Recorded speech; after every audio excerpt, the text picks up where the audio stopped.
scourge of death in Delhi, where people are dying waiting for a vacant bed, medicine, some oxygen to breathe. With every virus victim, another mournful family. This man's wife was among 20 patients in a critical care unit at one hospital who suffocated from low oxygen overnight.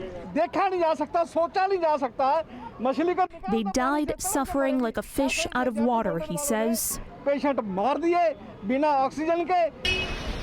India's explosive second wave, fueled by the new B.1.617 variant first detected here, is showing no signs of abating. The country reported well over 300,000 daily infections, a world record for a third straight day. Hospitals are struggling to withstand the onslaught. We are facing a deep crisis. We have seen that every hospital is getting 200 to 300 COVID patients, and all COVID patients are very sick, very critical. Indian authorities scrambled Saturday to get oxygen tanks to hospitals using trains, planes, and trucks. But even after issuing SOS calls for oxygen, hospitals desperate to save lives say they are left only with a few hours of supply.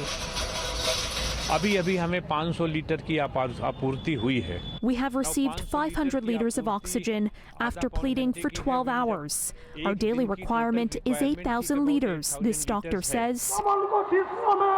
Many blame the government for this crisis, for becoming complacent and allowing super spreader events like election rallies and religious festivals to continue this month.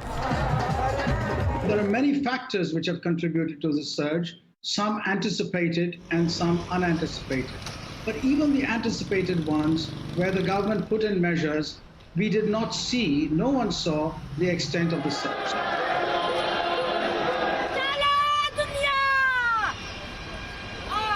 All the while, a feeling of helplessness hangs over hospitals as oxygen arrives too late for too many.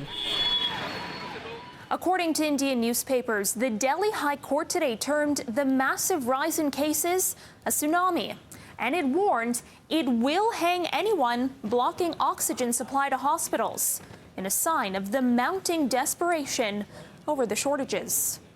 Caryn Ceolin, City News.